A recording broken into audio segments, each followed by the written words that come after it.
this is Nathara at CrowSong Lodge, and I'm back again with another video.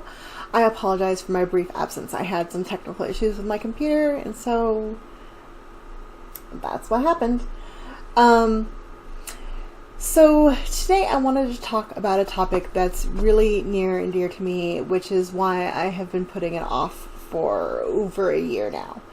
And that's, how do we help children cope, especially sensitive children?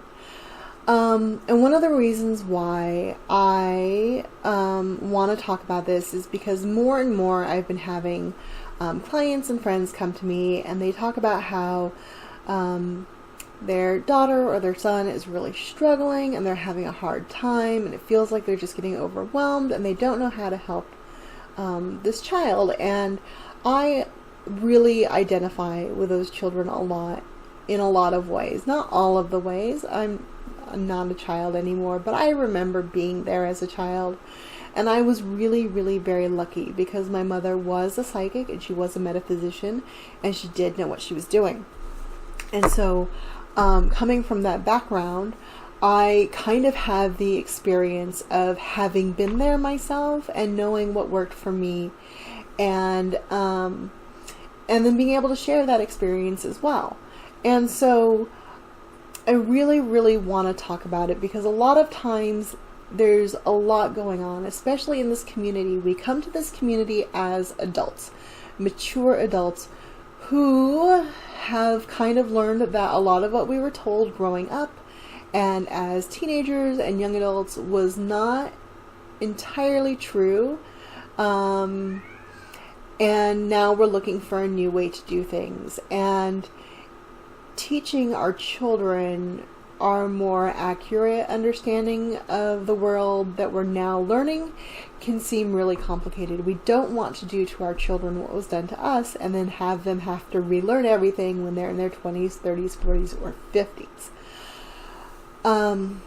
So that's a really, really good thing, but it's hard to look back and be like, well, this didn't work for me and now I'm having to relearn all this, but I literally have never been exposed to another way. So first off, in order to help your sensitive children cope, we're going to forgive ourselves and appreciate having a companion on our journey who is so open-minded and unspoiled by all the shoulds and should-nots of society. So first, we're going to be in gratitude for that.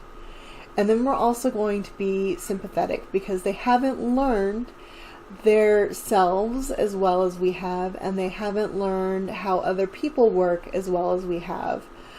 And they haven't understood that other people don't know themselves as well as they should, and that those people are still mostly operating under these false ideas that society has taught us. It's very, very complicated, and trying to explain that to children is rough.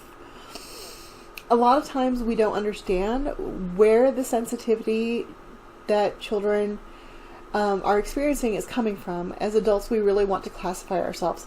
I am a clairvoyant. I am an empath. I am a telepath. I am this. I am that. I am whatever. And we need to recognize that those labels are for convenience, but they are not strict definitions. They are not clear lines in the sand. So you can be like a little bit empathic and a little bit clairvoyant and a little bit precog, and you can have like a dash of everything. You're not going to be a strict clairvoyant. I only function this way. You're going to have like a little bit of everything, but like a strong suit here or there. Like for me, I am an empath and I am a claircognizant and I am a precognitive and I am a diviner and I am a little bit of a telepath and I am an energy worker. But my strongest gift is my claircognizance. So I kind of use all of those things all the time, but when I get to work, I'm focusing on my claircognizance. And that's true for you as well, and it's also going to be true for your child. Now, So we don't want to like worry too much about classifying our children, because that kind of balance of what there is and the mix of what's going on is going to change as they get older, as they develop their skills, both intuitive, spiritual, psychological, academic, and otherwise. And so you just want to kind of like let that be fertile ground and let it be what it is, but also give them the appropriate structure that we adults provide for children. So, very complicated being a parent is. And I sympathize. Again, I don't have children of my own, but I remember what being a child was like. So first thing we want to do is like allow them to feel safe and secure and supported. And that's what we basically want to do for all people who are experiencing suffering and uncertainty in life. We just want to give them some stability and safety. And my go-to for anybody experiencing that is always going to be stones. My favorite stones for this always are black stones. So this is going to be your smoky quartz, your black tourmaline, your obsidian, your jet, your onyx. Those are absolutely my favorites. And the reason I go to stones first is because you don't need to know how to operate them. They just do their thing. You keep them on you and they just apply their energy, and that's it. Then once you have an ability to know what you're doing, then you can kind of take over your own energy. But until you're stable and feel safe, you really can't learn those skills. So stones are great for this. You just put them in your energy field, and they kind of help give you that stability that you need in order to learn how to take care of yourself on your own. So highly recommend. And those black stones that I named, they're really great for grounding and providing that stability. So whatever extra energy that you have going on, they're going to help calm it down, disperse it into the ground where our planet can reuse it for whatever the planet needs it for, and it will keep it from kind of frying your circuits and giving you this frenetic need to do things and bounce off the walls. So that's what we really want to do. It really just kind of calms things down and allows us to recenter ourselves, like hitting the reset button. It brings us back to earth, and we're able to think clearly again and tell our energy from other people's, and that's a great way to start. So just when you or your child feel like things are going crazy and they're kind of like losing touch with their inner foundation and base, black stones, you don't need to know how to operate them, and it's super easy. The next thing we want to do is we want to give them a sense that they are able to take control of themselves. And we do this both on a mental, psychological level and on an energetic level as well. So we want them to know that they are in control of their body and their mind and their energy, and that no matter what it is that they're feeling, they can choose to take actions to alleviate those things, and that there are healthy and good actions that are going to make them happy while not hurting anyone around them. And children are very caring souls. They're very concerned about making sure no one around them gets hurt, but they also need to be able to take care of themselves.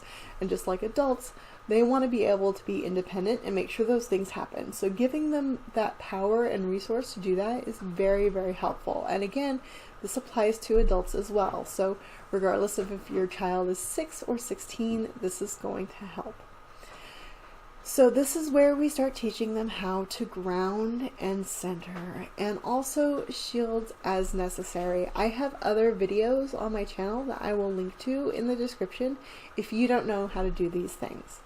But we definitely want to start teaching them these things so that they can separate their energy from the energy of other people and what's going on around them. So they can kind of be their own island of, not solace, but they can be their own stability. They can possess their own energy. They can have a possession of self. And that will provide a lot of stability and control for them that they can go to anytime, even if they don't have their stones with them. And that's a very, very helpful thing. Like giving them that power. Like you are in charge of you, and that's all you can be in charge of. And you control your energy and you control your mind and you are in charge of this. So nobody can affect you unless you let them. Now, on a social level, it gets a bit more complicated because you then have to explain to them in an age-appropriate way that people are also having their own emotions. And so the way that they act is more often reflective of their own emotions than it is about what they want in life or in the situation or actually about your child. And so that can be a very complicated conversation to have, but children are shockingly understanding of that.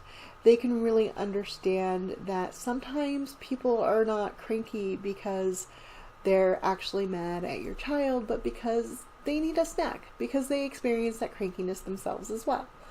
So explaining that to your child, that sometimes they need to not take things so personal and that there are ways they can manage a situation in a more responsible way instead of taking things personal or letting things escalate while still maintaining their own boundaries. And you're going to have to say that in a way that's appropriate to your child and in a way that is in your native communication style with your child is really, really important. And even though it may sound like a complicated concept the way I'm saying it right now, because I do speak in a very academic way, you can simplify that, like I said, for a 6-year-old, or you can say it to a teenager, and you just need to communicate on their level. So like on a 6-year-old, I might say like, yeah, your teacher seemed really mean today, and it wasn't because you used the wrong color crayon. She was probably just hungry or tired, or maybe something else was going on at home. You know how sometimes you get really cranky and mean because you need a nap and you didn't take your nap? Yeah, that happens with teachers and adults sometimes too. So I wouldn't worry about that, and next time she's being cranky, just try to give her space, okay? And then you can also teach them things like, when you feel that anger around you, you can take it in your mind and just push it into the ground where it can be recycled into good, healthy energy. You know? And so you can start teaching them little mental and energetic exercises like that. And that really, really helps a lot. I really view the stones as kind of training wheels for our own mental aptitude and abilities. And you aren't restricted to stones. You can use sigils or runes or talismans instead. I was talking to a friend of mine the other day, and I was telling her that I used to carry, and I still have him around here somewhere, but I don't know where he is right now. I used to carry this little Bartok the Bat from Anastasia, the Pixar film, or some other company film, Anastasia film that came out back in the 90s. Bartok the Bat was great. Anyway, I was having a very hard time in school with one of my friends who had become an ex-friend. And I got Bartok the Bat out of one of those ball machines that you put a quarter in and the toy comes out and you open up the bubble and you get the toy. Anyway, as in high school, I empowered Bartok the Bat. I put energy into the bat mentally. That his job was to make sure that this friend of mine, this ex-friend of mine, was never in my presence anymore. That was his job. His job was just to keep this friend away from me so that he and I would never cross paths, and that way neither one of us would be bothered by each other. And so I would carry Bartok the Bat on me in my bag or my pocket, and I didn't see that friend again for the entire school year, even though we were in the same grade, going to the same school, and it was a relatively small school. So you can empower stuffed animals, you can empower toys, you can empower jewelry, you can empower keys, like any normal object your child might carry on them, to be talismans, to protect them, to keep them stable, to help them remember, to, I don't know, wake up at the right time, to not miss the bus, to not forget their lunch at home. Like whatever you need them to do. Like even you can empower a stuffy or something, their favorite stuffy that they like to sleep with, to keep nightmares away or help them sleep through the night. There's so much you can do, and then when your child gets old enough, you can teach them how to do that stuff for themselves. So there's so much that we can do to help our sensitive children, and just you try to provide them with as much of a sense of safety and stability as you can without making the world scary or monstrous. And really that's all any of us wants as a human being, is safety and stability. And so whenever there's any kind of crisis, that's what you want to go back to. Safety and stability. So I hope this video is helpful. I probably was more rambly than usual. So sorry about that. As always, this is Nathara at CrowSong Lodge, and I'm signing off. Bye.